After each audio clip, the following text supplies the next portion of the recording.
গল্পের নাম পরিশিষ্ট লেখিকা অজান্তা ওহি, ছদ্মনাম পর্ব ৬। ওহি টলমল পায়ে সিঁড়ি দিয়ে নেমে সদর দরজার কাছে গেল। যত ছোঁড়া পারে সব মনে মনে পড়ে দরজা খুলল। সঙ্গে সঙ্গে রোদ্দুর ভাইয়ের বাসকে গলা কানে এলো। ফাঁসির কাস্টে উঠেছিলি নাকি? এতক্ষণে লাগে দরজা খুলতে? তোর হাড় গোড় আজ আমি মাংস থেকে আলাদা করব। ওই দু চোখে ঝাপসা দেখছে, তার সম্পূর্ণ শরীর থরথর করে কাঁপছে, চোখে অন্ধকার নেমে আসছে। সে ভয়ার্ত গলায় গড়গড় করে বলল, রোদ্দুর ভাই, আমায় মাফ করুন, আমায় মাফ করুন, আমি ওসব পাঠাইনি। এই কাঠের দরজা ছুঁয়ে বলছি, আমি ওসব পাঠাইনি। আমার আইডি হ্যাক হয়েছে। হ্যাঁ, আমার দোষ নেই, আমায় ক্ষমা করুন। বাকিটা শেষ করার আগে ওহি শরীর এলিয়ে দিল। পড়ে যেতে নিতেই রোদ্দুর ঝটপট হাত বাড়িয়ে ধরে ফেলল। রোদ্দুরের চোখে মুখে ভয় ছড়িয়ে পড়ল। সে ওহির গালে আস্তে করে থাপ্পড় মেরে বলল, অজান্তা, অজান্তা, তোর আবার কি হলো? চোখ খোল, চোখ খোল। কিছু দেখে ভয় পেয়েছিস? কী সব আবোল তাবোল বকছিস? কি পাঠাসনি? ওই চোখ খুলো না। রোদ্দুর তাকে পাজা কোল করে সোফায় শোয়ালো। এ কি মুসিবতে পড়লো? দরজা খুলতে দেরি করছিস তো বলে সে ভেবে রেখেছিল দু একটা চড় থাপ্পড় দেবে। আগের রাগও রয়েছে। তার ফোন কেন পিক আপ করছে না সেসব জিজ্ঞেস করবে। মেয়ে তো তার আগেই অজ্ঞান। সে রান্নাঘর থেকে পানির জগ এনে ওহির মাথায় দিল। একটু চোখে মুখে পানির হালকা ছিটা দিতে ওহি ধরপড় করে উঠে বসলো। তার শরীর কাঁপছে, চোখ মুখ ইতিমধ্যে লাল হয়ে গেছে। রোদ্দুরকে সামনে দেখে আরও ভয়ে কুঁকড়ে গেল। চোখ দিয়ে কয়েক ফোঁটা অশ্রু বের হলো। রোদ্দুর বুঝতে পেরে পানির জগটা মেঝেতে রেখে ওহির মাথাটা নিজের কাঁধে চেপে ধরে বলল, অজান্তা, ভয় কেন পাচ্ছিস এত? কিছু হয়েছে? বল আমায়। ওহির শরীরে কাঁপুনি আস্তে আস্তে থামলো। সে চোখ মুছে হালকা স্বরে বলল, আমি ওসব ইচ্ছাকৃতভাবে পাঠাইনি রোদ্দুর ভাই। অন্য কেউ ফাজলামো করে পাঠাইছে। আমায় ক্ষমা করুন। রোদ্দুর কপাল কুঁচকে বলল, দিব একশর। কী সব সাইপাস বলছিস? কিছু খেয়েছিস অজান্তা? ওহিরও কপাল কুঁচকে উঠল। সেও রোদ্দুরের কাঁধে থেকে মাথা সরিয়ে তার মুখপানে তাকালো। এত স্বাভাবিক কেন? রোদ্দুর ভাই কি তাহলে মেসেজটা দেখেনি? মুহূর্তেই ওহির সারা মুখে হাসি ছড়িয়ে পড়ল। যাক বাবা, এই যাত্রায় সে হয়তো বেঁচে গেল। সে দ্রুত রোদ্দুরে থেকে নিজেকে ছাড়িয়ে একটু দূরে গিয়ে বসলো। রোদ্দুর এখনও কপাল কুঁচকে ওহির দিকে চেয়ে আছে। ওহিকে তার স্বাভাবিক মনে হচ্ছে না। কেমন উদ্ভট আচরণ করছে, এই কাঁদছে তো এই হাসছে। সে একটু ওহির কাছাকাছি এসে বলল, অজান্তা, তুই ঠিক আছিস তো? এত বড় বাসায় তোকে একা রেখে এরা কিভাবে যায়? কবে যে এদের আক্কেল হবে কে জানে। তোর কি জ্বর টর? বলে সে ওহির কপালে হাত রাখলো। ঠান্ডা হাতের স্পর্শ পেয়ে ওহি কেমন কেঁপে ওঠে। দ্রুত হাতটা সরিয়ে বলে, আমি একদম ঠিক আছি। আসলে একটা খারাপ স্বপ্ন দেখে একটু ভয় পেয়েছিলাম। আহ, তাই বল। আমি তো ভেবেছিলাম কি না কি হয়ে গেল। 7 মিনিট দরজার বাইরে দাঁড়িয়েছিলাম, এমন রাগ উঠেছিল না। তুই যদি সেন্সলেস না হতি তাহলে এতক্ষণ আমার হাতের 5টা আঙ্গুল তোর গালে ফুটে উঠত। ওই মাথার নিচু রেখে বলল, আপনি হঠাৎ আমাদের এখানে কেন? অফিস যাননি? অফিস ছুটিতে আছি, বাবা একাই সব সামলাচ্ছে। তুই এখন তাড়াতাড়ি রেডি হয়ে নে। ওই অবাক হয়ে রোদ্দুরের দিকে তাকালো। রোদ্দুর হাত দুটো সোফার এলিয়ে দিয়ে রিল্যাক্স হয়ে বসলো। চোখ দুটো বন্ধ করে বলল, রোদেলা আপু নিয়ে যেতে বলেছে তোকে। আপুর কলেজে কি যেন একটা প্রোগ্রাম, দুপুর 2টো থেকে আরম্ভ। নে চট জলদি রেডি হ। আমি যাব না রোদ্দুর ভাই, আমার প্রোগ্রাম ভালো লাগে না। রোদ্দুর চোখ না খুলে বলল, আমি অসহায়, তোর কথা রাখতে পারবো না রে। রোদাপুর পারমিশন, সোজা কথায় না গেলে জোর করে কোলে তুলে নিয়ে যেতে বলেছে। সময় বেশি নেই, তাড়াতাড়ি সিদ্ধান্ত নে। পায়ে হেঁটে যাবি নাকি? বাসায় তো কেউ নেই, খালি বাসা রেখে যাবো কীভাবে? যদি চুরি হয়ে যায়?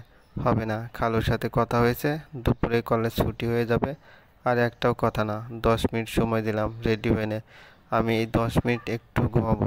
কয়েকদিন হলো অফিসে কাজের চাপে ঘুমানোর সময় পাই না। রোদ্দুর চোখ বন্ধ রেখে সোফায় পা টান করে ঘুমিয়ে পড়ল। ওই উঠে গিয়ে জায়গা করে দিল।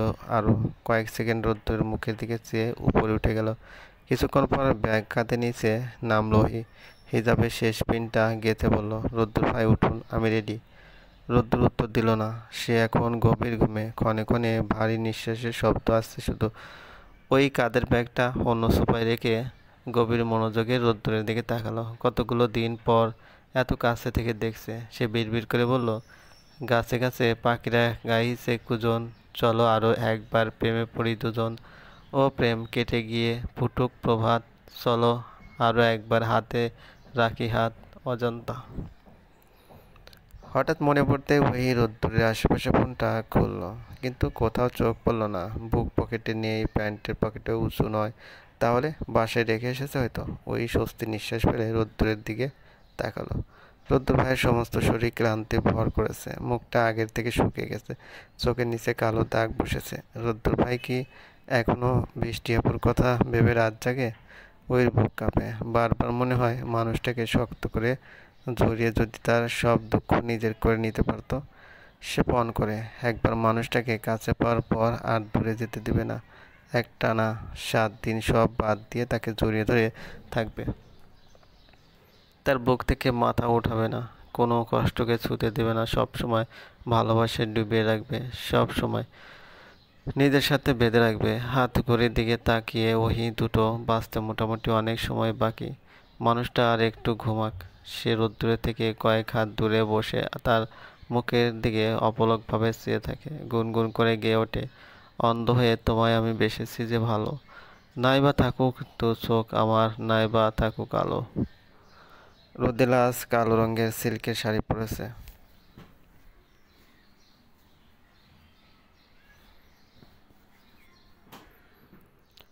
রোদেলা আজ কালো রঙের সিল্কের শাড়ি পরেছে, গলায় চিকন চেনের সাথে ছোট্ট একটা লকেট, চুলগুলো ছাড়া আর কোনো অর্নামেন্টস নেই। এটুকুতেই তাকে পরীর মতো লাগছে, কিশোরী মেয়েদের মতো ঝলমল করছে। ওই মুগ্ধ হয়ে বলল, আপু তোমাকে কি সুন্দর লাগছে, তোমার মনের মতোই তুমি সুন্দর, তুমি এত সুন্দর কেন? রোদেলা কিশোরী মেয়েদের মতো খিলখিল করে হাসে। ওহির মাথায় একটা চাটি মেরে বলে, তোর দেখার চোখ সুন্দর রে ওহি, সেজন্য আমাকে ভালো লাগছে। ওহি কিছু বলতে নিতেই গাড়ি থেমে যায়। তারা কলেজে পৌঁছে গেছে। ওহি রোদেলার শাড়ির রঙের সাথে ম্যাচিং করে আজ কালো রঙের লম্বা গোল জামা পরেছে, সাথে কালো হিজাব। রোদেলা গাড়ি থেকে নামলো। ওহি তার পাশে এসে পলক্ষীন নয়নে কলেজ দেখলো। পুরো কলেজ ফুলে ফুলে ছেয়ে গেছে। আজ দ্বিতীয়বারের মতো সে এই কলেজে ঘুরতে এলো। দুজনে ভিতরে হাঁটা দিল। ভিতরটা মানুষ গিজ গিজ করছে, টিচার স্টুডেন্ট সব মিলিয়ে হাজার হাজার মানুষ। একটা প্রিন্সিপালের রিসেপশনে যে এত জাঁকজমকপূর্ণভাবে পালন করে তা ওহির অজানা ছিল। সে রোদেলা হাত চেপে ফিসফিস করে বলল, আপু নতুন প্রিন্সিপাল ইয়াং নাকি বয়স্ক মানুষ? আমি কিভাবে বলবো রে পাগলা, বিদেশ টিদেশ থেকে হরেক রকমের ডিগ্রি নেওয়া নাকি? তাহলে তো বয়স্ক মানুষই হওয়ার কথা। গার্ডিয়ান সিঁড়িতে ওহিকে বসিয়ে রোদেলা বলল, ওহি শোনা, এখানে চুপচাপ বসে থাকো, আমি টিচার্স রুম থেকে ঘুরে আসি, দেখি কোনো কাজ আছে কি না আমার। হুম। তুই কিন্তু এখান থেকে নড়বি না, এত মানুষের ভিড়ে হারিয়ে গেলে খুঁজে পাওয়া অনেক টাফ হবে। এখানে বসে থাকবি কেমন? আপু তুমি যাও, আমি এখানেই থাকবো। রোদেলা চলে গেল। ওই চুপচাপ চারদিকে তাকালো। ফোনটা বের করে দেখলো রোদ্দুর ভাই এখনো মেসেজ চেক করেনি। মেসেজটা চোখে পড়লে কি যে হবে কে জানে। ওহির গা দিয়ে চিকন ঘাম বের হওয়া শুরু করলো। আধা ঘন্টার মধ্যে অনুষ্ঠান শুরু হলো। রোদেলা স্টেজের উপর বিশাল বড় এক ফুলের বুকে হাতে দাঁড়িয়ে আছে। নতুন প্রিন্সিপালকে ফুল দিয়ে বরণ করার দায়িত্ব তার উপর পড়েছে। সমস্ত টিচারদের মধ্যে সেই একমাত্র ইয়াং নাকি সেজন্য। রোদেলার চক্ষু ডান দিকে সামান্য ঘুরিয়ে ওহির দিকে তাকালো। ওই ঝলমলে মুখে হাত নাড়ালো। রোদেলা মুচকে হাসে। তার পা ধরে আসছে। অনেকক্ষণ হলো এভাবে দাঁড়িয়ে রয়েছে। প্রিন্সিপালের স্টেজে ওঠার খবর নেই। প্রিন্সিপাল কলেজে এসে পৌঁছেছে মিনিট 20 আগে। সে খবর রোদেলার কানে এসেছে, কিন্তু স্টেজে কেন আসছে না? টিচার হওয়ার এই এক ঝামেলা। দুদিন পর পর এটা ওটা উপলক্ষে ঘন্টার পর ঘন্টা উপর মহলের লোকদের গুরুগম্ভীর বকবকানি শুনতে হয়। শুধু শুনলে হয় না, মনোযোগী হওয়ার ভান ধরতে হয়। রোদেলার ভাবনার মাঝে চারিপাশ করতালিতে মুখরিত হয়ে গেল। হাজারো হাতের শব্দে তার কান ঝাঁঝা করা শুরু হলো। শব্দ যেন মধ্য পর্দা ভেদ করে মস্তিষ্কে প্রতিটি নিউরনে গিয়ে আঘাত টানছে। রোদেলা চোখ বন্ধ করে আবার খুলল। ভাইস প্রিন্সিপাল আর তার নাম ধরে ডাকছে।